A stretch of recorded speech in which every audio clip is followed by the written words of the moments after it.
سلام، به پادکست خاکستری خوش آمدید. این پادکست در موضوعات اجتماعی و مسائل روز قراره تولید بشه.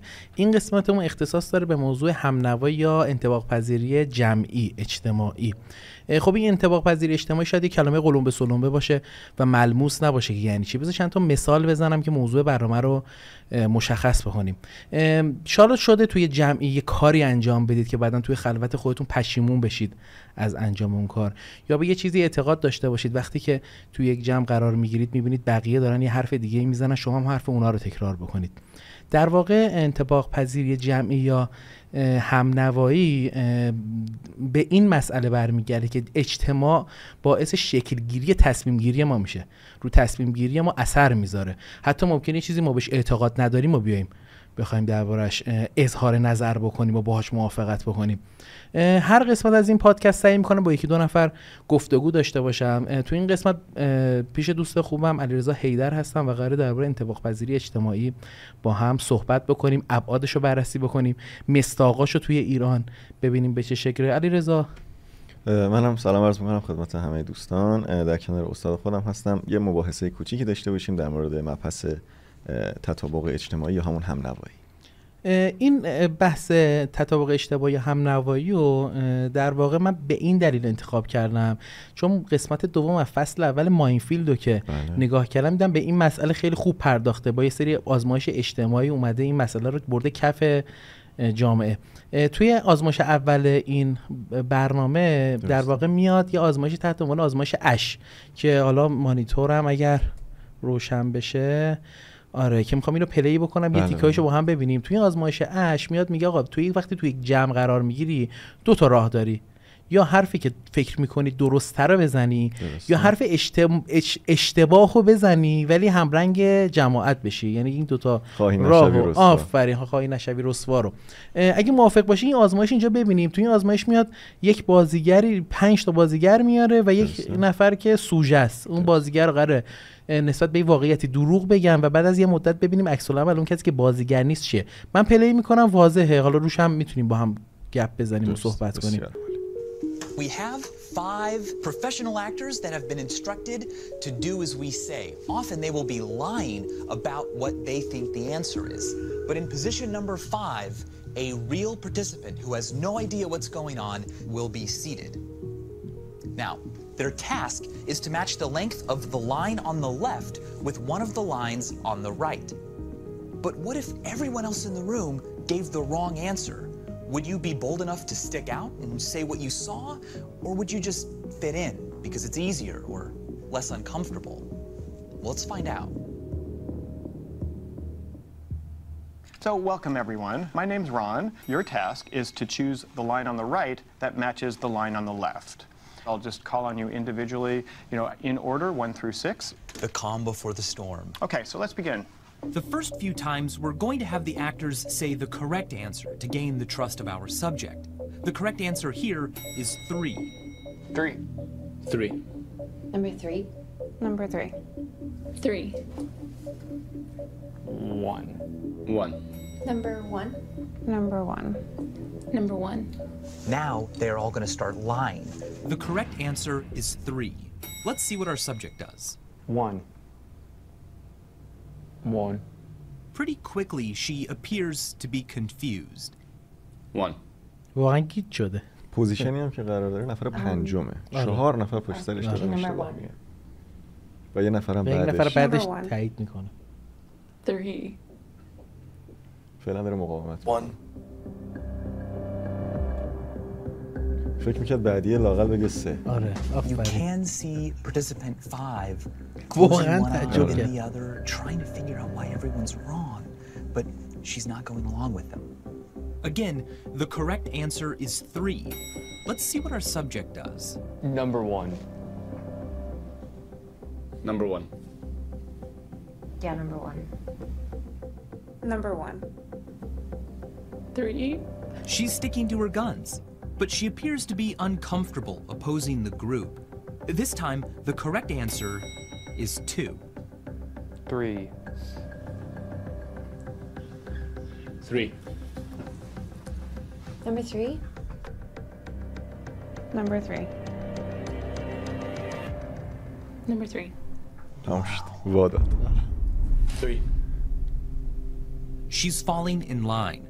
Will she do it again? The correct answer is 3. 1. 1. Number 1. Number 1. Number 1. Conform. Conformity. The desire. خیلی آزمایش جالبی بود. البته این آزمایش قدیمیه. حالا من دوست دارم بعداً اگه فرصتش بود تو ایران هم میشه تستش. اینا آره به شکل‌های مختلفی میشه تستش کرد. چون میگم کشورهای دیگه چند تا نمونه کره اینا هم آره هستش که به مدل‌های دیگه میان روی مردم آزمایش انجام میدن. ما تو یه نکته مهمی هست که توی مستند بررسی نمیکنه. من اسم علمی خاصی نداره. همنوایی واقعا اسم علمیه. من خودم برای این موضوع که میخوام بگم اسم انتخاب کردم. نقطه شکست افراده. درست. یعنی هر کسی یک نقطه شکستی داره. یک نفر مثل این سوژه این برنامه بعد از 2-3 بار قرار گرفتن توی جمعش میشکنه. یکی شاید تو 2 دقیقه اول بشکنه یا یکی شاید چند سال طول بکشه که بشکنه. این نقطه شکسته خودش مسئله جالبی که میشه. خب این به خیلی موارد برمیگرده. یکی از اصلی ترین مواردش همون اعتماد به نفسیه که اون شخص داره. آگاهیه که اون شخص داره. یعنی طرف اگه واقعا مطمئن باشه که داره اشتباه نمیکنه، داره کار درستی رو انجام میده، این نقطه شکسته خیلی دورتر میشه. یا اونقدری عزت نفس داشته باشه، اعتماد به نفس داشته باشه که بتونه مقاومت کنه در برابر اشتباه سایرین. خیلی زود خودش رو با بقیه وفق نده. حالا این نکته‌ای که داریم یه مصداق جالبم داره، الان زیادم شده تو ایران، زمین تختگراها. بله بله. ببین جمع میگه که آقا زمین کروی، اصلا مسائل علمی ناسا همه دارن میگن زمین کرویه، 1000 مدل استدلال هم براش وجود داره، ولی اینا انقدر ایمان دارن نسبت به این مسئله به شدت محکم وایسادن. آفرین محکم، یعنی تسلیم هم نوا نمیشن، اصلا هم نوا نمیشن، یعنی کامل مسیر خودشونو داله بر درست بودن تفکرشون نیست. اعتماد به نفسه، اعتماد به نفسه و عیبی نداره، دیتا داره. بله. دیتاش ممکنه دیتا اشتباهی باشه، دیتاش ممکنه دیتا فیک باشه، پایبند مونده به همون دیتا. بله، یعنی اون اعتماد به نفسه، اون داشتن دیتای باعث میشه که نقطه شکست اینا خیلی دور بشه. یعنی شاید اصلا نشکنن، هیچ وقت نشکنن، تا آخر عمرشون همون مسیر رو سیر رو ادامه بدن. حالا یه نکته جالبی که تو این نقطه شکست هست، من به نظرم استثناء هم وجود داره. یعنی برخی از افراد هستن که نقطه شکست ندارن. درست. یا اگه دارن خیلی دوره. من این ویژگی رو مثلا توی کار چیزا دیکتاتورا میبینم. درست. دیکتاتورا همرنگ هیچ کدوم همرنگ جماعت خودشون نیستن و اینقدر همرنگ قابلیت همرنگ شدن ندارند و نقطه شکست ندارند و اینقدر مقاومت میکنن که جماعت رو به خودشون آلفا هن یه جورایی. آفرین، یعنی یه جورایی انسانای آلفای جامعه خودشون که به عنوان یک فرد جماعت رو هم نوا با خودش میکنه. و خب یه نکته جالبی هم که این دوستان دارن اینه که آلفاها خب یه سری افرادی هم اینا پیروی میکنن از اینا به صورت ذوب. اینا ذوب در اون شخصن. انقدر به اون شخص عزت نفس میدن، انقدر اعتماد به نفس اون شخص رو میبرن بالا که دیگه به این راحتی اون طرف پایین نمیاد. حتی اشتباهاتی که طرف میکنه رو تحسینش میکنن، تصدیقش میکنن. دوستانی که حالا اطراف هستن بولد میکنن طرف رو برای اینکه حالا شاید به خودشون هم یه چیزی برسه در آینده.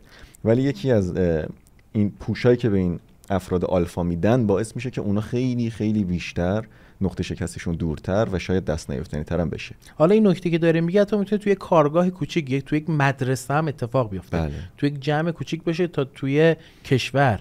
یعنی از سطح خرد تا سطح کلان. حالا یه نکته دیگه در همین انسان‌های آلفا، این جنس این آدما تو 40-50 سال گذشته تغییر کرده. بله. یعنی ما الان داریم میبینیم مثلا یکی میبینیم مثل امیر تتلو. درست. میاد میگه آقا بگید بغبغو، همه میگن بغبغو، خیلی هم میان مسخره میکنن، در حالی که این همنوایی اجتماعیه. چند میلیون نفر هم داره. یعنی یک نفر به عنوان کسی که میتونه تأثیری بذاره روی بقیه، ولی همین تتلو با همین ویژگی‌ها 50 سال قبل از این فرصت ظهور و بروز پیدا نمی‌کرد. بله. ببین رسانه و مدیایی که الان در اختیار جامعه قرار داره، این اتفاق 50 سال پیش وجود نداشته. یه سری افراد محدود دسترسی هایی داشتن که از دسترسی هاشون استفاده میکردن، توی اون پوزیشن قرار میگرفتن، طرفدارای خاص خودشون هم جذب میکردن. به دلیل محدودیتی که اون زمان وجود داشته، افراد کمی به عنوان آلفا میتونستن خودشون رو به مردم معرفی کنن. اصلا یعنی میگه این مردم همون مردمن. من میگم ذائقه ها متفاوت شده، سطح ها اومده پایین‌تر، انسان ها سطحی تر شدن، تعدد سلیقه ها زیاد شده. ببین اینم هست تعدد سلیقه ها. بله. تنوعی که ایجاد شده باعث شده که دیگه من بین مثلا 0 تا 100 5 تا انتخاب نداشته باشم، 100 تا انتخاب داشته باشم، 90 تا انتخاب داشته باشم.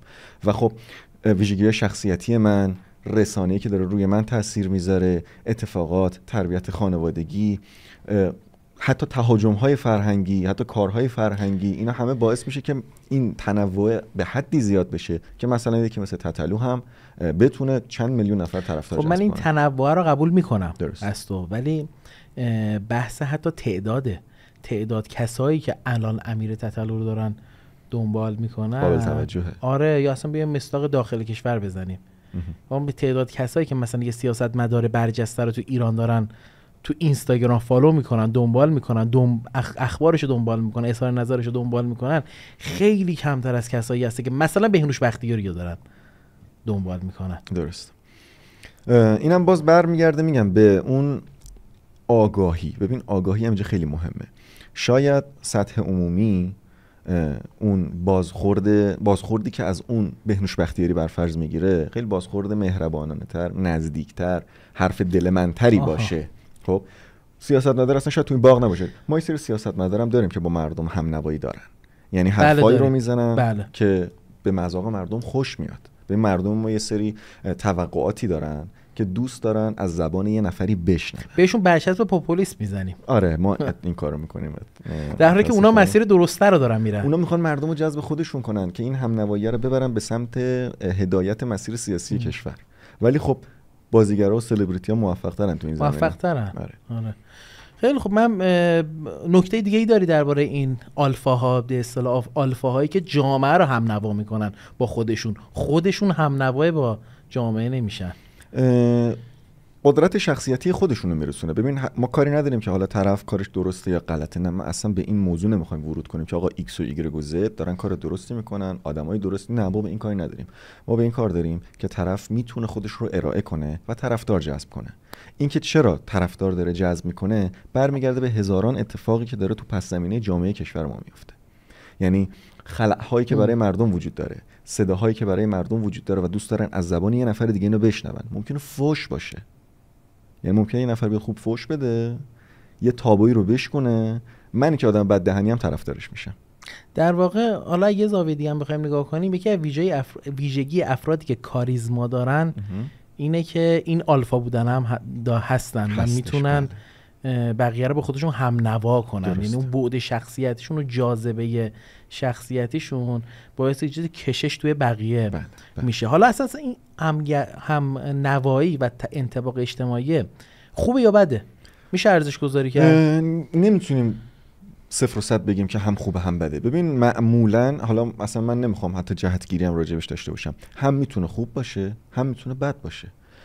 چیزی که ما داریم میبینیم شاید اون قسمتیه که ذره منفی تره. آره، این چیزی که الان هست تو جامعه ما بیشتر چیز داره، خیلی نمود داره و عدم آگاهی دلیل اصلیشه. چون مثلا نگاه یه 4 تا خبرگزاری بیان یه خبر فیک رو بزنن، سریع آبشاری، آفرین سریع آبشاری. حتی مثلا تو اقتصاد بخوایم نگاه بکنیم، بیان یه خبری رو بزنن که آقا فلان کادبر فلان کارخونه که توی بورس هست، کافیه 10% افراد برن توجه کنن به این خبر، برن سهامشون رو بفروشن.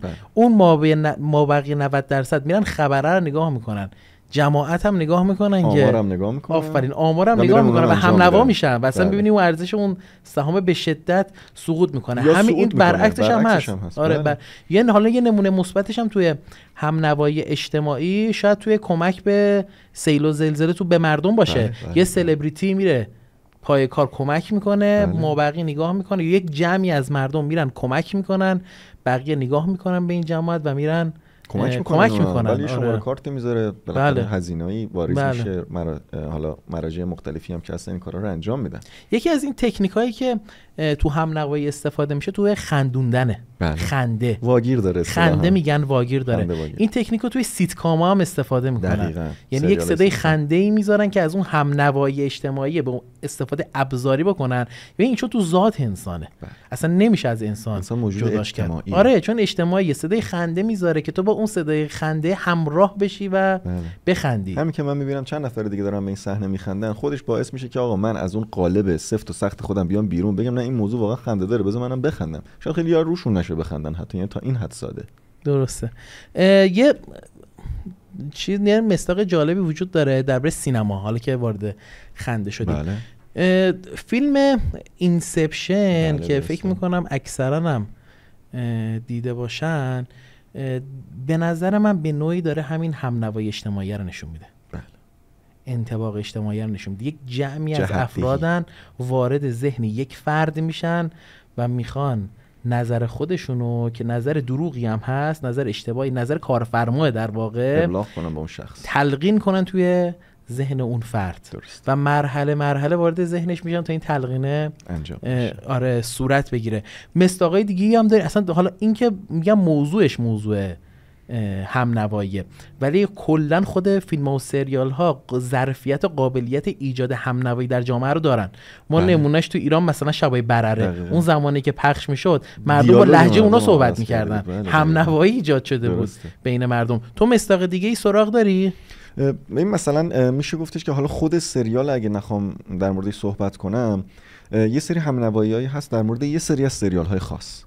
مثلا میگن آقا سریال فرندز رو ببینید، خیلی سریال قشنگیه، خیلی کمدی باحالیه. این خبریه که همه جا هست، میگن آقا میخواید انگلیسیتون قوی شه برید فرندز ببینید، فرندز خیلی سریال باحالیه، یه سری طرفدارای پروپا قرص هم داره. خیلی هستن اپیزود 1 2 فصل 1 رو نگاه می‌کنن میگن این مزخرف چیه.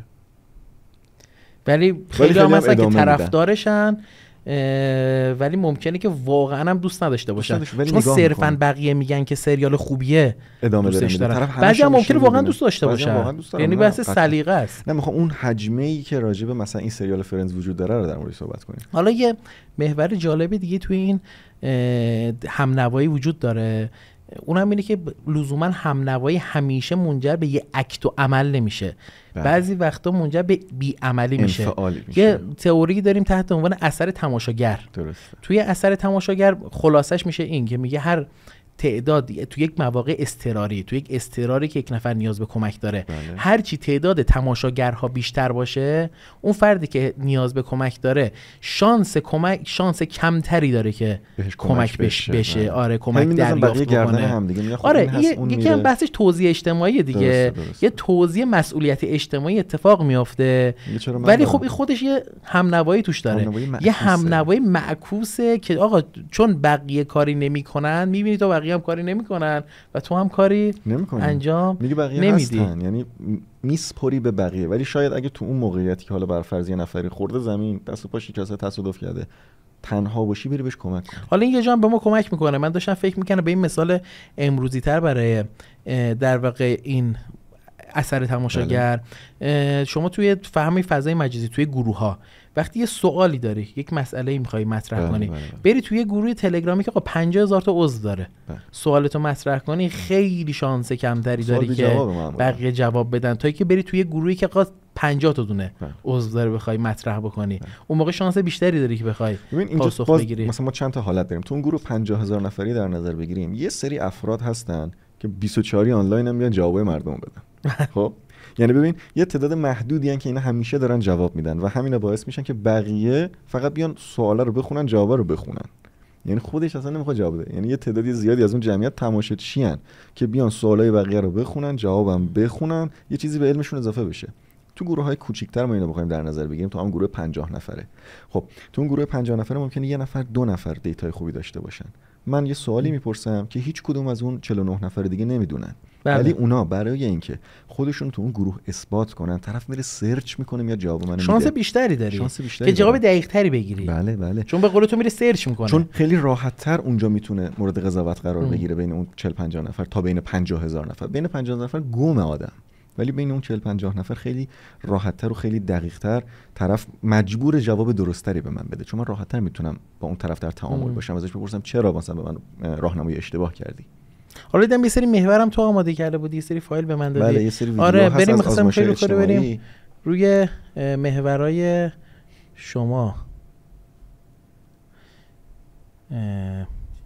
بتونم بیارم فقط. خب مثلا همون ویدیو اول ما اگه ببینیم، ویدیو آسانسور، این یه آزمایش اجتماعیه. حالا بیشتر توی کشورهای دیگه مورد نظر قرار میگیره. خارجی معمولا وقتی سوار آسانسور میشن همه رو به در وای میستن، یعنی پشت به آینه پشت سرشون و رو به در. توی این آزمایش همه بازیگرم به جز یه نفری که حالا با علامت نشون داده میشه برعکس وای میستن و ما اینجا میبینیم که ببینیم چه اتفاقی میفته. آره اینی که مشخص کرده بازیگر نیست. نه دیگه این آدم عادی، بقیه همه به عمد برعکس وایسادن. توالت عادی همه رو به در وای میستن. همه رو به در وای میستن. یعنی نحوی صحیح که همین خانم ایستاده.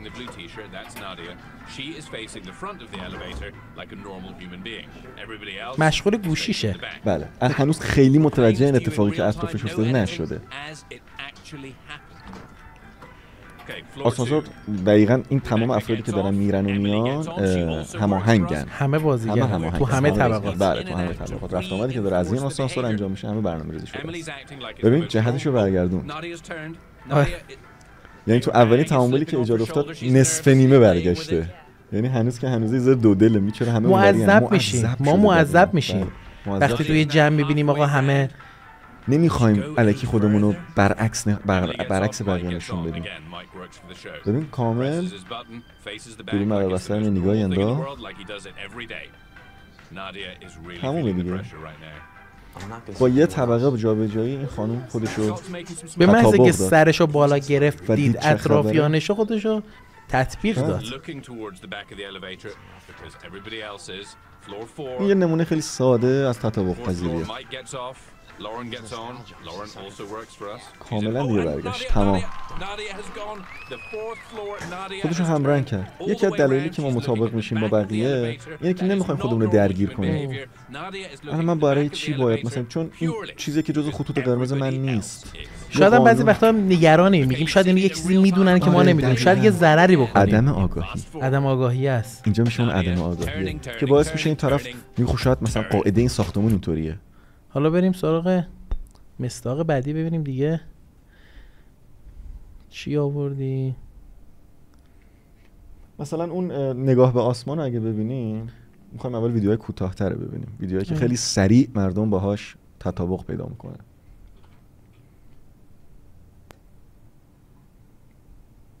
این یه آزمایش کوچیکه. یه بنده خدایی یه بازیگر توی پیاده روی راه میره و بی دلیل آسمون رو نگاه میکنه. اینم جز آزمایش‌های حالا به نسبت قدیمیه، طراحیش قدیمی بوده.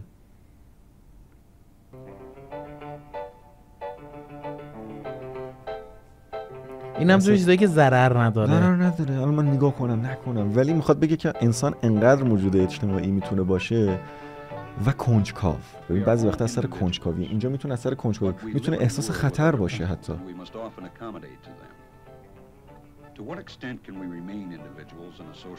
خیلی قدیمیه. بله دهه 60 میلادی.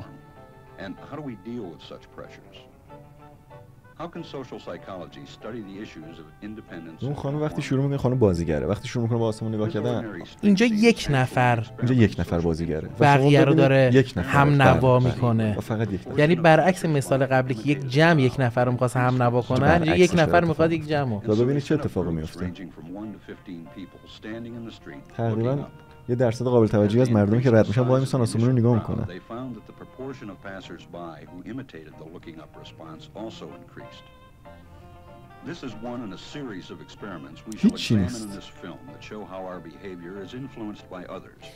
هیچی نیست. حالا نکته جالب اینه که الان بری از اینها بپرسی تو اون زمان خودش میگن ما یه چیزی دیدیم. آره ممکنه. یعنی به این باور میرسن. حالا جلوتر میخوام به این برسم که اینم دقیقاً یکی از اون اتفاقاییه که واقعاً حسش میکنن.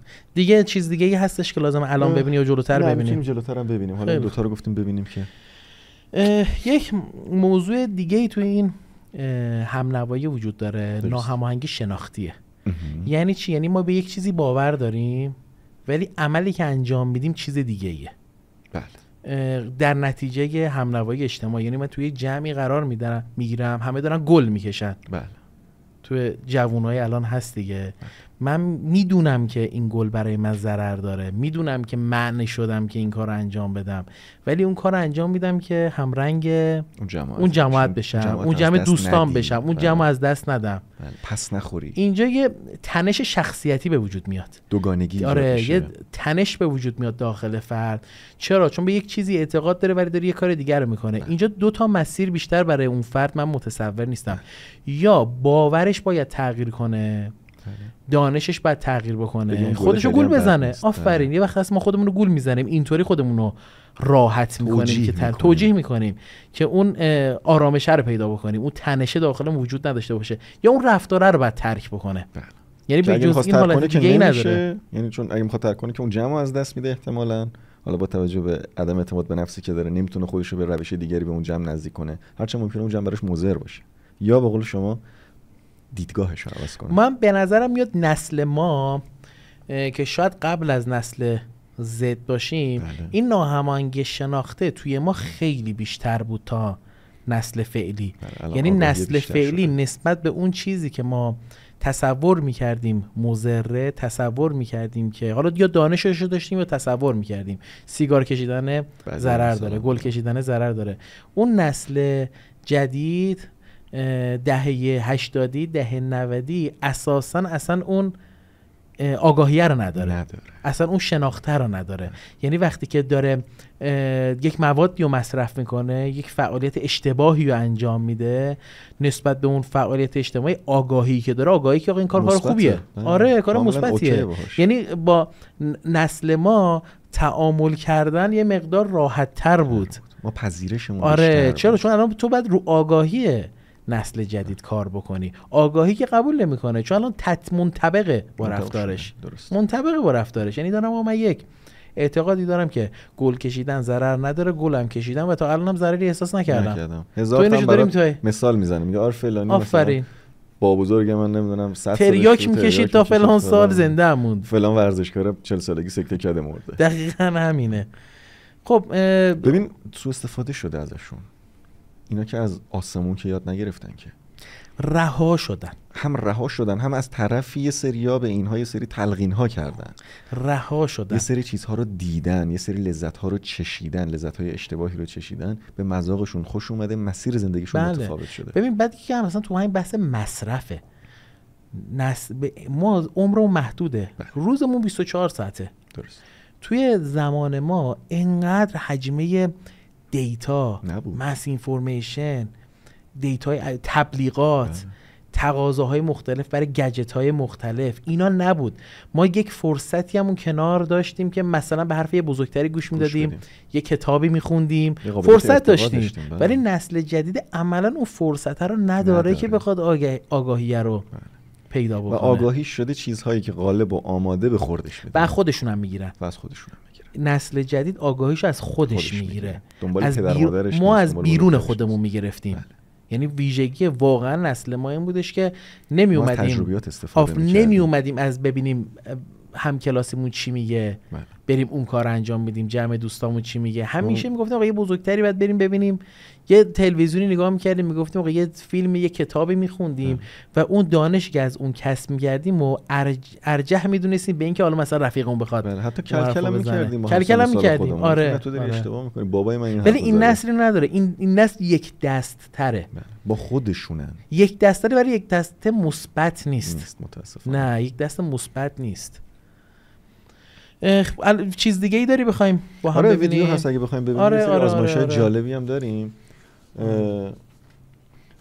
راجع به همین موضوع. فکر کنیم که بگیم، من دارم میگم یه سری پوش‌ها از بیرون انجام میشه، یه سری اعمال فشارها از بیرون انجام میشه. اون یه دونه ویدیو خودکار داریم که اینو ببینیم. یه آزمایشیه که یه بنده خدای وای میسه به عنوان یه فروشنده خودکار. چند وقت پیش از طرف مخاطب حالا توضیح هم داره میده، میتونیم مثلا اولش یه ذره بزنیم. کجاش پلی بزنم؟ تقریبا بریم ثانیه دقیقه یکی اینا برای کار کبریت مدیا. بله یه سری خودکار میرن میخرن. بله. ظاهر بیرون خارجی، مغزی ایرانی میذارن توش، یعنی مغزی دو تا خودکار مشترکه و ایرانیه، ظاهر یکی ایرانی و ظاهر یکی خارجی. به مردم میدن، میگن آقا میخوایم این خودکارا رو بفروشیم بهتون. تست میکنن مردم رو ببینیم. پوستر رو عوض کرده. پوستر عوض شده. مغزی جفتش مشترکه. بدو خودکار. یعنی دوتاش ایرانیه؟ دوتاش مشترکه، ایرانی مشترکه. 20 تاش 2 تومن. بیا تست بزن. جیبتون نشون میدی خیلی نیاز داری. فقط اون بحث تستشه دیگه. 10 تا دونه 2 تومن. من 100 تاشم 2 تومن نمیخرم. واقعا؟ خودکار میخواید؟ بله. شما هم انتخاب کنید. خودکار ایرانیه. خب اینم خارجیه. این کدومه؟ این سی کلاس خارجیه. در صورتی که مغزش همونه. بله هر دوی قیمت. تست کنید کدوم بهتره. نظر شما کدومه؟ نظرت رو کدومه؟ الان از بین ایرانی خارجی کدوم انتخاب می‌کنی؟ قطعا خارجی. همین خارجی خیلی بهتره. جدی؟ خارجی. این خارجیه. روونتر اومد خارجیه. خارجی روونتره؟ همشون میگن خارجی روونتر و بهتره. انتخاب تو؟ سی کلاس. این خارجیه. بله من خارجی. همینه یا بعد ببینیم؟ همینه. دیگه حالا بهشون توضیح میده بعدن که اینطور نبوده. این هم نوایی رسانه‌ایه. یعنی ما تو بیس جامعهمون یه حالت فورسی وجود داره نسبت به دیدگاه خودمون به خارجی، جنس‌های خارجی، که آقا جنس‌های خارجی از جنس‌های ایرانی بهترن. یه هم نواییه که ما داخل ایران داره تقریبا یه فرهنگ اجتماعی تعریف شده که همیشه جنس خارجی بهتر از ایرانی است. در صورتی که الان داره خودکار 2 نفر آدم دارن تست میکنن، تلقینی که از قبل تو پس ذهنشون بوده میگه این خارجی بهتره، به خاطر احساس میکنن اگه نگه خارجی بهتره همرنگ جماعت نیست، در صورتی که ممکن اصلا متوجه نشده باشه. آره. یعنی انقدر به خودش تلقین کرده باشه که واقعا حس کنه داره خود درست انجام میشه. ممکنه یه سری متوجه بشن ولی بگه خب این خارجی بهتر، شاید من نمیفهمم. یعنی خودشو میبره زیر سوال. او خودکار همونه، خودت باش. ببین بعضیا خودشون شده همونی که میگه خارجی بهتره، اصلا حس میکنه داره خارجی بهتره. اصلا یکی از همون سوالایی که مطرح کردم همین بود، ما تو هم نوایی اجتماعی از خودمون میایم بیرون. بله. یعنی همین آدم تو خلوت خودش تو خونه دوتا رو اصلا دوتاش هم می‌نویسه، میگه دوتاش هم مثل همه، یا میره میده باباش، مثلا باباش میره داداشش میده به خواهرش رو چک میکنه میگه چیه این همونه که. چرا؟ چون بیرون از قضیه است. تو اون لحظه قرار گرفتی طرف داره هی بهت میگه این خارجیه. هی داره اون اگر من بگم خارجی خوب نیست چی؟ آره مثلا میگه یارو میگه ای بابا مثلا چی میگه این اصلا. داریم چیز دیگه مشابه همینم هست که خوراکیه، یعنی این حالا فیزیکی اون خوراکیه هستش که بحث نوتلا بود و همین نتیجه رو میده. همینه که یه خوراکی مشترک رو میخورن و میگه که خارجی بهتره، در صورتی که خوراکی مشترک داره میخوره میگه تمزه‌اش بهتره. یعنی تا این حد مغزش داره بهش دستور میده. یه نکته‌ای که این آزمایشا داره، من حالا اون چند تایی که دیدم برخی از اینا حتی زمانی هم که میفهمن که آقا فریب خوردن، بله، و این دوتاش یه چیز بوده یا مثلا جای ایرانی خارجی جابجا بوده، همچنان اصرار دارن که بگن نه میگه تو داری من اون بهتر بوده، مثلا اذیت میکنی، نه داری به من دروغ میگی. این هم نوایی است که باعث یک تهنشینی، یک باور اشتباه پس ذهن طرف شده. حتی تو جسم طرف تغییر داره میذاره، طرف حسی چشاییش تغییر میکنه، یعنی انقدر مغز اینطوره و واقعا هم تغییر میکنه. یعنی من به این اعتقاد دارم ذهنش به شکلی داره تغییر میکنه که واقعا داره تجربه متفاوتی احساس میکنه. حتی ما حس درد میتونیم از طریق تلقین طرفمون اعمال کنیم. بله. حس مریضی، حس بیحالی. یه داستان قدیمی هم بود تعریف میکردن، ما بچه بودیم میگفتن که تو مثلا حالا دورای قدیم مکتب خونه و اینا، یه حالا معلمی میاد سر کلاس، بچه‌ها می‌خواستن کلاس رو بپیچونن، اولی میگه که آی معلم مثلا حالا استاد رنگ و روت سر جاش نیست، الکی بچه‌ها با هم قرارداد بسته بودن. بعد استاد میگه نه خوبم اوکی نه. بعد بغل سی پسر میگه که نه استاد زیر چشتونم گود افتاده. بعد استاد یه لحظه به خودش مثلا جا میخوره، هی این میگه مریضی، اون میگه سرت درد میکنه، میگه حالش بد میشه. این حالا یه داستانی هستش که اتفاق افتاده در گذشته و میخوام بگم این قدرت تلقین طوری بوده که اون معلم اون روز کلاس کنسل میکنه و میره طبیب، میره بشه مطب دکتر زمان خودش که میگه من اینجوری ام، من حالم بده، اینا انقدر به من گفتن حالت بده، من حالم بد شده واقعا. تا این حد میتونه اثرگذار باشه کنه توی جسم آدم. اصلا از این سوء استفاده میشه، از این اتفاق خیلی از شرکت‌های تبلیغاتی سوء استفاده میکنن. اتفاقا من می‌خواستم به همین نقطه برسم. ما تو همین موضوع یه تئوری دیگه داریم تحت عنوان تئوری آبشار اطلاعات. بله، اخبار که میان یک سیلی از دیتا رو روانه جامعه میکنن، یک حرفی رو مدام تکرار میکنن، حالا چه تو خبر چه تو تبلیغات، که افراد تو اون جامعه به این باور میرسن که آقا به این باور میرسن که آقا این بعد بگیم آقا این مثلا این دوغی که هر روز داره تبلیغ میکنه دوغ خوبیه. دقیقاً ملکه ذهنمون میشه. آره، یعنی احساس میکنیم اگه نگیم هم رنگ جماعت نیستیم. حتی تجربه هم نکردیم. اون مسئله رو. ولی میریم مغازه اونو میخریم. ولی میگیم آره میریم اونو میخریم. بخاطر اینکه میخوایم هم رنگ جماعت بشیم، پیروی میکنیم از اون نوایی که تو جامعه وجود داره. میگه خب حتما یه چیزی هستی که اگه بد بود که انقدر تبلیغشو نمیکردن. اعتمادیه که ما داریم. آره دیگه اون اعتماده به تجربه و دانش ما ارجحیت پیدا میکنه. چون ما دانششو نداریم و شما رو فرض بر این من به شما اعتماد میکنم، شما میگی آقا برو فلان جنسو بخر، من میرم میخرم. حالا بار اوله ها، حالا یا جنسی که من معرفی کردی جنس خوبی بوده یا نه واقعا جنس بدی بوده، دیگه من حرف شما رو گوش نمیکنم. ولی رسانه ها یه حالتی هست که اون آبشار اطلاعاتی که میاره دیگه اون اعتماد رو میذاره کنار. حتی اگه من به شما بی‌اعتمادم باشم باز میرم اون کارو انجام میدم. دقیقاً همینه. حالا تو همین ایران ما چقدر جنس بی‌کیفیت داریم که به واسطه تبلیغات هوادار داره. من یک مصداقیشو جدا کردم بتونیم با هم ببینیم. فقط ببینم که کجاست.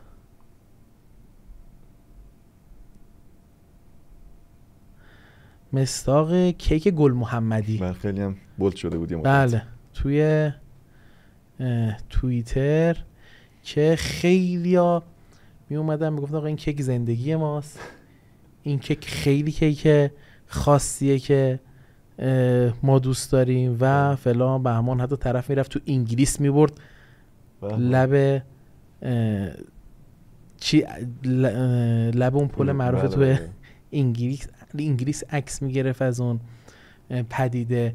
ولی خب وقتی که آدم خودش میاد تست میکنه، من 2 تاشم آوردم اینجا که یکیشو بدم به شما، یکیشم خودم تست بکنم. من خودم تا نخوردم اینو. آره من یه بار 2 بار خوردم. الان یه دقیقه بازش بکن. بذار این کیک گل محمدیه که وقتی توییتر رو باز میکنی اسمش کیک گل محمدی معینی پور 214. آره رو همینم همین. آره بذار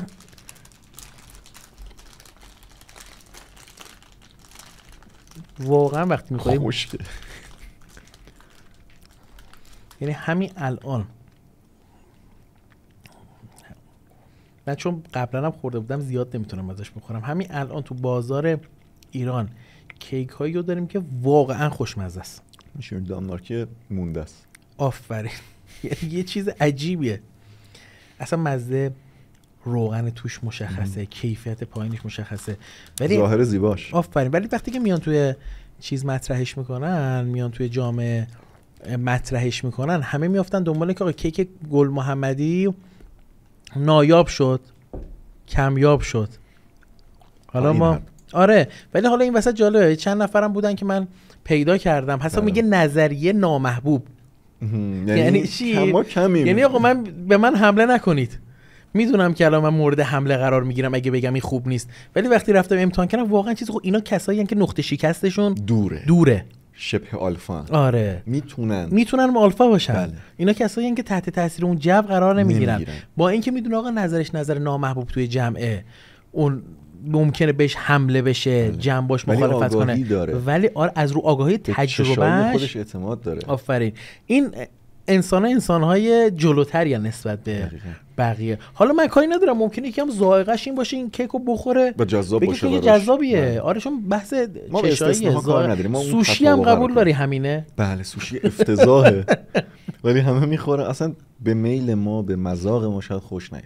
یعنی با توجه به موقعیت لوکیشن کشورمون که داریم زندگی میکنیم، خوردن ورقه‌های ماهی خام با جلبک و برنج سرد شاید خیلی چیزی جذابی نباشه، ولی با کلاسه.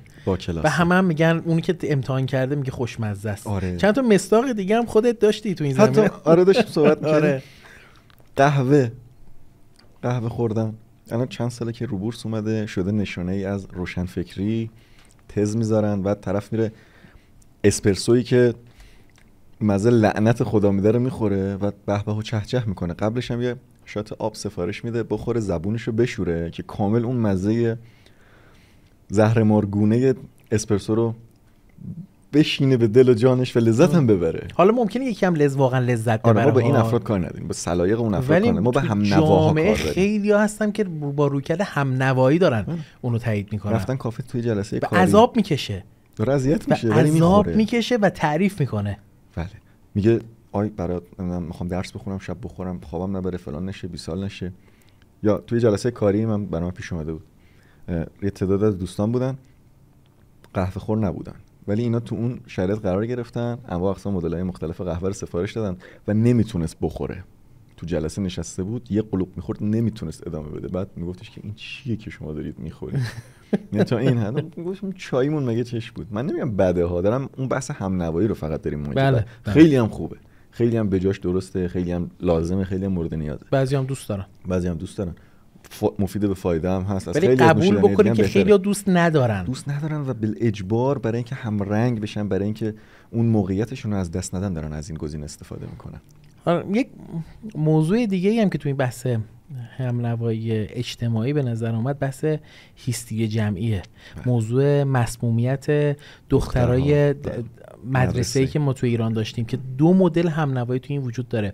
یه مدلش همون آبشار اطلاعاته که خیلی از رسانه‌ها اومدن یه جوری بمباش کردن که یه فرد یا افرادی تو سراسر کشور تو تمام مدارس دختران چون یک هراس کلی ایجاد شد. آره، یعنی اصلا یه چیزی نبود. الان که آدم با عقل خودش 2 تا 4 تا میکنه میگه اون چه قدرتیه، چه توانمندی که یه گروه بخواد داشته باشه از شمالی ترین استان تا جنوبی ترین استان توی شهرستانا بخواد یه همچین چیزی رو رقم. ولی خب چون رسانه و پمپاژ میکردن، آبشار اطلاعات رو انداخته بودن، خیلی باور میکردن این مسئله رو.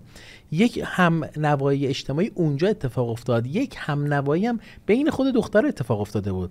یعنی واقعا این دختر وقتی که یک از ترس، وقتی که یه بوی احساس میکردن، وقتی که یه حسی بهشون غالب میشد، یه صدایی میشد، واقعا اون علائم بیماری رو بروز میدادن. حتی تو جسمشون بروز پیدا میکرد. آره، اصلا بروز میکرد، اصلا علائم پیدا میکردن. و اتفاقا خیلی جالبه که این موردم توی این قسمت از مستند ماینفیلد بهش اشاره میکنه. حالا من پلیش نمیکنم دیگه که بخواد طولانی بشه، چون ممکنه بعضی هم صوتی این پادکست رو گوش بدن. اونایی که تصویری میدن، حالا این تصاویری که ما گذاشتیم رو میتونن ببینن، ولی چون بعضی هم ممکنه صوتی گوش بدن، من دیگه اونو مثلا پلی نمیکنم، توضیح میدم. یه آزمایشی که اواخر این مستند به عنوان آخرین آزمایشش که انجام میده، میاد یک لیوان آب میده به سوژه ها، دوباره مثل مستاق اول 5 تا بازیگرن، یه نفر نابازیگره. این آبو میخورن و میگه آقا این یه داروی آرامش بخشه، حالا میخوایم عوارض جانبیشو توی شما احساس بکنیم. مثلا میگه آقا اگه شما داری حرف میزنی، اگه صدای خودتو با 1 ثانیه تأخیر میشنوی، طبیعیه. آره، این جزء عوارضشه. همه شروع میکنه یکی یکی گفتن. اون آدمم که این اتفاق براش افتاده شروع میکنه گفتن که آره همنوا میشه، یعنی احساس میکنه یه چیزی خورده. چون تو داروها این خیلی اثرش بیشتره تا اون آزمایشی که ما اولش دیدیم، چون طرف یک چیزی خورده خیلی بیشتر احساس میکنه که من بعد اونو احساس بکنم و اون علائمو بروز میده. اون آدم انقدی بروز میده که وقتی هم که بهش میان میگن آقا این یک آزمایش بود، تو آب خوردی، طرف همچنان میگفت آقا من مستعد این حالات بودم و اینا رو واقعا من تجربه کردم و به نظر من واقعا هم تجربه کرده، چون قدرتی که ذهن میذاره رو جسم یه چیز واقعیه. یعنی ممکنه باعث درمان یا باعث نابودی جسمشه. درسته. ذهن انسان. این هم یک مورد جالبی بودش که توی این مستند بهش پرداخته بود. باز ترس از واکسن کرونا هم من تو همین کانتکست میبینم. اینم هست. شاید ملت از ترس اون اخبارهایی که پخش میشد که آی فلان چیپت میخوام بسازم فلان، این نمیدونم چیه تست فلان واکسن رو بزنید بهتره، این یکی مثلا آب مقطر بهتون میزنن تأثیری نداره. و از اون طرف یه سری هم برفرض یه آزمایشی بود، حالا من یه جا میخوندم، کاری به درست و واقعیش ندارم، ولی اونم به همین موضوع داشت اشاره میکرد. میگفتش که 2 تا اعدامی رو میارن جلوی هم میشونن، میان چشم نفر اول میبندن، نفر دوم داره این صحنه رو میبینه، رگ گردن این آدم رو میزنن واقعا و این حالا جان میده و میمیره.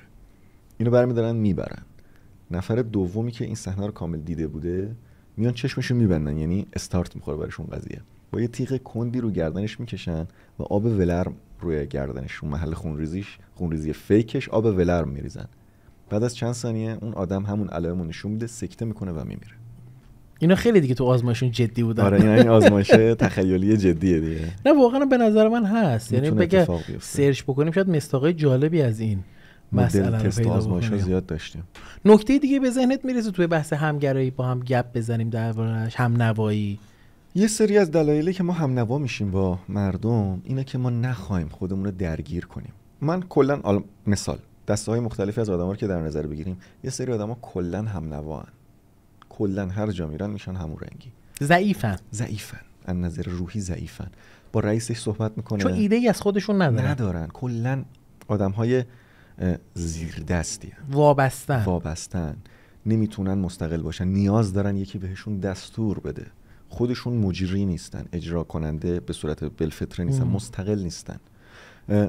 این مدل آدما به راحتی تو تمامی زمینه‌ها مگر دیگه یه چیزای خیلی خاص و خیلی شرایط محدودی تو زندگی این مدل آدما باشه که همنوا نشن. تو بقیه حالت‌ها میشن. تو خیابون پشت چراغ قرمز ماشین اول بوق میزنه، نفر دومی زده.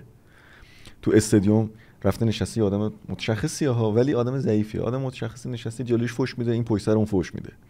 و مدل‌های مختلف میان از یه سریال براش تعریف مثبت میکنن. این اصلا اون سریالا رو ندیده، ولی برای اینکه تو اون جمع بمونه میاد میگه آره خیلی سریال قشنگه. خیلی هم زیادن این افراد. اینا دسته زیادی از این مدل از طرز تفکر، بیشترین دسته‌ایه که تو این چند مدل آدمی که ما وجود داریم. کمترن کسایی که مثل این مخالفت دوستمون میاد میگه آقا نظری کم طرفدار نظر خودم میدم. آره ولی میگه همین که گفته این شجاعت داشته. بله.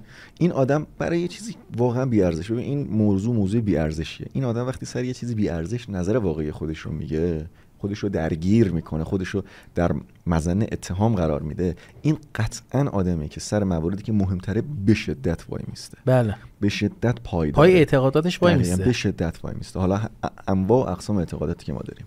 یه سری آدمای باهوشیان. ببین این آدم وابسته نیست، این دسته بعدی، ولی باهوشه. نمیاد خودشو درگیر چیزای بیهوده بکنه، نمیاد وقتشو بذاره تو توییتر بشینه با یکی کل بکنه. چرا؟ چون اون داره وقتشو سر جاهای دیگه مهمتر. میگه برفرض میگه اینا نمیفهمن، بذار نفهمن. به من چه؟ واکنش نشون نمیده. ولی این آدم مشابه همین آدمیه که اینجا داره مخالفت میکنه، ولی باهوشتره. سر چیزای پیش پا افتاده انرژی نمیذاره، ولی برای همون مواردی که بهش معتقده به شدت پایداره و میمونه پای اون حالا معلوماتی که از خودش داره، آگاهی که از خودش داره و اعتمادی که از خودش داره. این دسته دوم که باهوش‌ترن بیشترن پیشرفت میکنن. خیلی از کسایی که زود مخالفت میکنن با چیزای پیش پا افتاده اینا انرژیشون از دست میدن. خیلیاشون، بعضیاشون هم نه. یه درصدشون انرژیشون از دست میدن و دیگه نای ادامه دادن ندارن. اگه جایی به بعد دیگه بیخیال میشن. ولی اونایی که باهوش‌ترن، سر چیزای خورده پا خودشون اذیت نمیکنن، اونا تو مسیر خودشون استوارتر میتونن حرکت کنن. درست. خیلی خوب، من به نظرم بحث خوبی بود. چیزای خوبی رو با هم دیدیم. حالا ان شاءالله تو موضوعات دیگه هم با هم دیگه گپ بزنیم. من از شما هم تشکر میکنم بابت وقتی که گذاشتید، پادکست خاکستری دیدید و شنیدید. این پادکست توی تلگرام، یوتیوب، آپارات، توی پلتفرم‌های پادکست آپلود میشه. خوشحال میشم اگر کامنت بذارید، نظر بدید، تجربه خودتون رو از همگرایی اجتماعی بگید. کجاها این همگرایی اجتماعی رو داشتید، کجا این هم نوایی رو داشتید. بازم ممنون که دنبال کردید. خداحافظ. من بازم واسه تو تشکر. خدا نگهدار شما.